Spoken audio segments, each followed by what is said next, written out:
Je vous retrouve maintenant pour le début de cette seconde partie de la formation pour débuter sur Photoshop et on va parler cette fois-ci des calques. Donc pour ça, je vais créer un nouveau document. Ici, peu importe les dimensions, on va simplement regarder la fenêtre, le panneau des calques. Donc voilà, je crée un document comme ceci. Et on va s'intéresser donc à ce panneau. Donc les calques, j'en avais rapidement parlé dans la précédente partie, c'est vraiment quelque chose qui va faire toute la force d'un logiciel de graphisme comme Photoshop, puisque ça va nous permettre de retoucher facilement nos images. Alors ici vous avez les calques, chaque fois qu'on crée un document ou qu'on importe une photo, je vais faire l'exemple aussi si j'importe voilà, cette photo. Alors je la fais glisser hop là dans le haut ici. Je la fais glisser dans le haut parce que si je la fais glisser dans mon document, vous voyez, je l'ajoute, je l'intègre dans mon document. Tandis que si hop là, je la mets ici dans le haut, sur cette ligne ici, Photoshop me l'ouvre bien comme un nouveau document. Donc on voit bien ici, donc on verra aussi comment importer des images par la suite. Ici on va plutôt s'intéresser à comment ouvrir l'image donc, et s'intéresser au panneau calque. Donc je disais, à chaque fois que vous ouvrez une image, que vous créez un document ou que vous ouvrez un document, si c'est pas un PSD déjà et qu'il n'y a pas déjà des calques, par défaut, votre unique calque, c'est votre image et c'est un calque d'arrière-plan qui est verrouillé comme ceci. Alors, le fait qu'il soit verrouillé, ça évite des fois de faire certaines manipulations, mais le premier calque verrouillé est un peu différent. Donc, pour le déverrouiller, souvent c'est plus pratique pour faire certains effets. On peut cliquer ici sur le petit cadenas. Donc, je pourrais faire pareil ici, vous voyez. Je clique sur le petit cadenas, ou alors, donc là je vais faire commande Z ou CTRL Z sur PC pour annuler mon action, ou alors je double-clique dessus, vous voyez ça me propose cette fenêtre, je fais OK, et mon calque est déverrouillé et ça devient un calque normal. Donc ça c'est un calque basique, de la même manière que celui-ci, c'est un calque standard. Alors on va voir dans la prochaine vidéo qu'il y aura différents types de calques, mais pour le moment je veux simplement vous montrer un peu, vous présenter l'intérêt de cette fenêtre. Alors, ce qu'on peut faire, c'est que je vais me remettre ici sur mon document et je vais faire créer ici un nouveau calque. Donc cette petite vignette ici, en cliquant dessus, à chaque fois je crée un nouveau calque qui est transparent. Donc vous voyez ici, je peux le masquer et le démasquer à tout moment. Donc ici, ça ne change rien puisqu'il est transparent. Par contre, si je masque mon calque ici, qui est rempli de blanc, vous voyez que j'ai des petits carrés blancs et gris qui apparaissent. Ça m'indique ça que je suis sur une zone de transparence, c'est-à-dire qu'il n'y a pas de fond sur cette partie. Alors, si je peins dessus, alors je vais prendre par exemple mon outil pinceau. Et alors, le pinceau, c'est pareil, on le présentera en détail dans la suite de cette vidéo, dans la suite de la formation. Donc, pour le moment, si vous trouvez que ma présentation de mon panneau n'est pas la même que vous, c'est normal, je vous expliquerai ça en temps voulu. Pour le moment, je veux simplement faire des points comme ça. Vous voyez, donc j'ai fait 3 points sur mon calque, je peux les masquer, les démasquer comme je le souhaite. Donc l'intérêt, ça va être, vous voyez, si je le fais également sur cette photo, en fait, si je fais un point ici directement sur mon calque et qu'ensuite je veux éditer ma photo, vous voyez que finalement le noir a recouvert la photo et là je ne pourrais plus éditer, j'ai perdu de l'information sur ma photo. Tandis que si je fais du coup commande Z, que je reviens en arrière, que je crée un nouveau calque et que je fais, hop là, un point ici, à tout moment, je peux le masquer, le démasquer. Et ça, c'est très pratique puisque ça nous permettra d'éditer nos effets, de déplacer des éléments, etc. sur une création. Alors, avant de rentrer plus en détail dans le panneau calque, je veux simplement vous dire comment faire certaines manipulations, en fait, qui vont être très pratiques en vous présentant 3 outils. D'abord, c'est la loupe, ici. Donc, en faisant des clics comme ça, je peux zoomer dedans. Ici, je peux faire l'inverse, donc c'est-à-dire dézoomer. Si je choisis, souvent ce qui est plus rapide en fait, c'est vous voyez la loupe comme ça, et puis si j'appuie sur Alt sur mon clavier, et bien en même temps, je peux accéder à la loupe négative qui me permet de dézoomer. Donc là je zoome, là je dézoome. Alors si vous avez comme moi un Mac ou un trackpad, ou même sur votre souris avec une molette, il me semble que ça fonctionne. Souvent moi j'utilise le trackpad et puis je fais la même chose. Vous voyez, j'ai pas besoin de prendre l'outil loupe, donc je me sers jamais de la loupe puisque c'est un raccourci avec le trackpad. Simplement en pinçant et en pinçant les doigts dans une direction ou l'autre, on zoome et on dézoome. Donc c'est une fonctionnalité très utile. Vous avez également la main ici. Alors la main, du coup, c'est si vous êtes sur un document qui est zoomé, ça vous permet de vous déplacer dedans.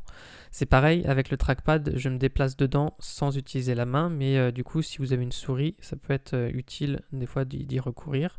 Alors à chaque fois quand vous cliquez ici, vous avez le raccourci, vous voyez quand vous maintenez le clic, vous avez le raccourci clavier qui vous indique comment sélectionner l'outil. Donc là, vous voyez que l'outil main, c'est H, donc ça vous permet de sélectionner un outil rapidement.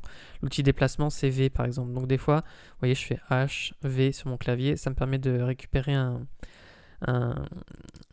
outil assez rapidement plutôt que de recliquer à chaque fois.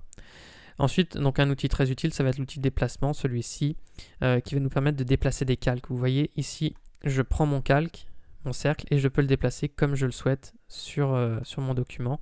Donc ça va être quelque chose de très pratique. Ici, vous avez également la sélection automatique de calque. Simplement, en fait, vous voyez ici, j'ai beau cliquer sur ma photo, c'est toujours ce calque-là qui est sélectionné, donc le calque de mon cercle. Si je sélectionne la sélection automatique et que ici j'ai calque, eh bien si je clique ici, vous voyez sur ma photo, c'est ma photo là, cette fois qui est sélectionnée. Je fais commande Z, voilà, pour annuler. Et si je clique là-dessus, c'est mon rond qui est sélectionné. Donc vous pouvez le cocher ou le décocher, mais gardez bien à l'esprit des fois que si vous n'arrivez pas à sélectionner ce que vous voulez, c'est tout simplement parce que cette case est peut-être cochée ou décochée. Moi par défaut je le décoche, et un raccourci clavier qui peut être utile, c'est tout simplement, vous voyez ici, donc c'est mon calque qui est sélectionné, donc un calque sélectionné, vous voyez qu'il est surligné comme ceci dans mon panneau calque. Et si j'appuie sur commande ou contrôle sur PC et que je clique voilà, sur la photo, eh bien ça revient au même, ça me permet de cliquer sur ce calque. Donc souvent moi je trouve plus pratique voilà, de décocher cette case, et puis quand je veux vraiment sélectionner un élément en particulier, eh bien j'appuie sur commande, je clique dessus et ça me permet de le sélectionner. Donc ensuite, donc là vous avez les calques, on peut renommer un calque en double-cliquant sur son nom, et puis là je peux le renommer cercle par exemple, et puis celui-ci je peux double-cliquer dessus et l'appeler photo. Je vais pouvoir également jouer sur l'opacité d'un calque. Alors, admettons que je me mette sur celui-ci. Eh bien, je vais pouvoir baisser son opacité comme ça, et vous voyez que ça fait apparaître le fond de ma photo ici, tout simplement parce que il laisse apparaître une zone en transparence. Donc, je peux augmenter ou diminuer cette zone. Alors, le fond, ça va vous donner l'impression que c'est la même chose que l'opacité. Simplement, quand on verra ce que sont les styles de calque, on comprendra que ça permet de faire des effets un peu plus spécifiques. C'est pas tout à fait comme l'opacité, mais je ne vais pas vous embrouiller pour le moment.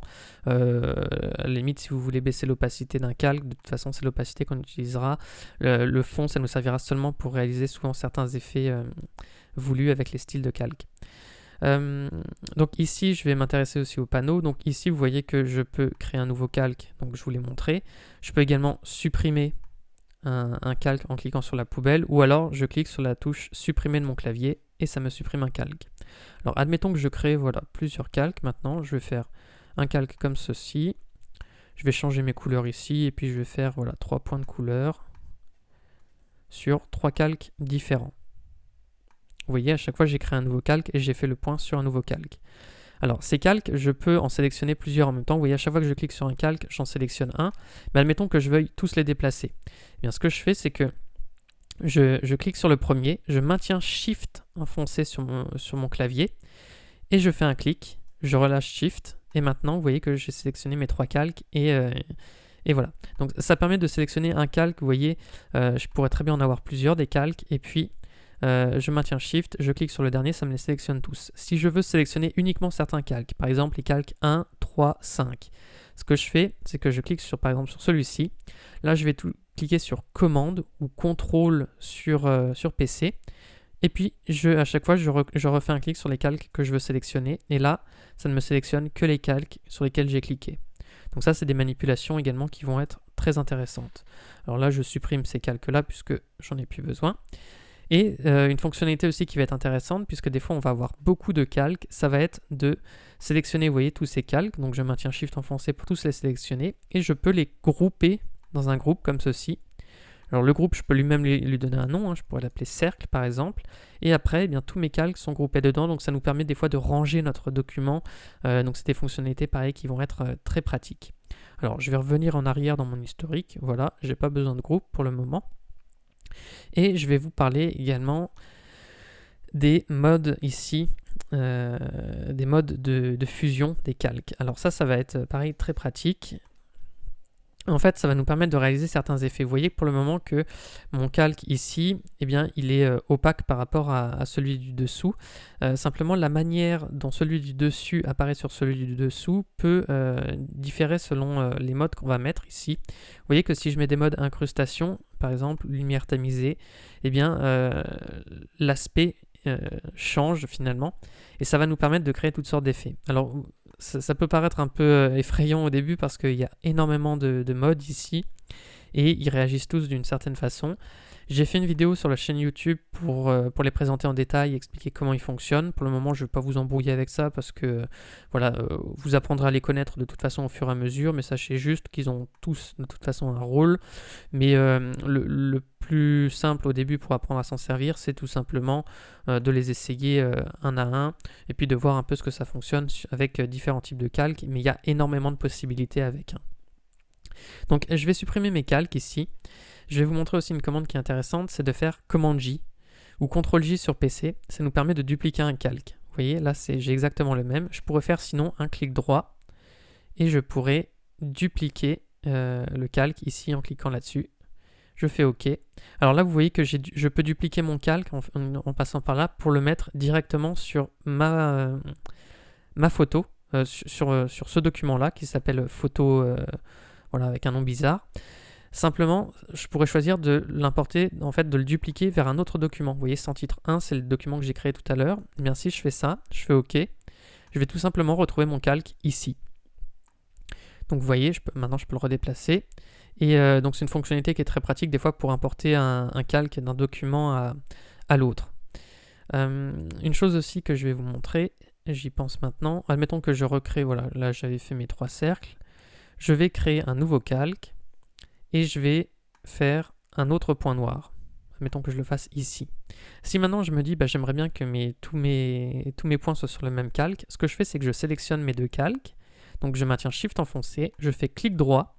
Et ici, vous voyez que j'ai une option fusionner les calques. Et si je clique dessus, eh bien, j'ai fusionné mes calques, je les ai réunis en un seul calque. Donc ça, c'est pareil, c'est une fonctionnalité qui peut être très intéressante sur Photoshop. Alors, je vais supprimer ça. Et je vais revenir ici sur ma photo simplement pour vous montrer aussi les modes de fusion, ce que ça peut donner. Vous voyez ici, j'ai 2 fois donc la même photo. Simplement maintenant, si j'utilise les modes de fusion, que je mets par exemple ici le mode produit, vous voyez que ça va me faire des effets finalement directement sur ma photo. Alors, vous voyez, je teste différents modes et simplement avec d'avoir 2 fois le même calque, ça nous permet de créer certains effets comme ceci. Alors ici, vous voyez qu'il y en a des fois, ça ne donnera rien, c'est normal, mais vous voyez, là je me mets sur incrustation, hop là, ça me fait tout de suite un effet. Alors après, si vous trouvez que l'effet est trop marqué, n'hésitez jamais à baisser l'opacité, vous voyez, puisque des fois, les effets sont forcément un peu violents. Je vais vous montrer aussi une dernière chose, donc sur les calques, admettons que je supprime ce calque, que j'en recrée un nouveau. Voilà, je vais faire un point, comme quelques points. Ici, j'ai des options de verrouillage. En fait, ça me permet de verrouiller un calque. Vous voyez, des fois, si vous avez peur de déplacer un calque, vous voulez vraiment le figer. Ce que je fais, c'est que je vais cliquer sur le petit cadenas ici. Et là, maintenant, hop là, vous voyez que si j'utilise l'outil déplacement dessus, impossible d'utiliser l'outil déplacement car le calque est verrouillé.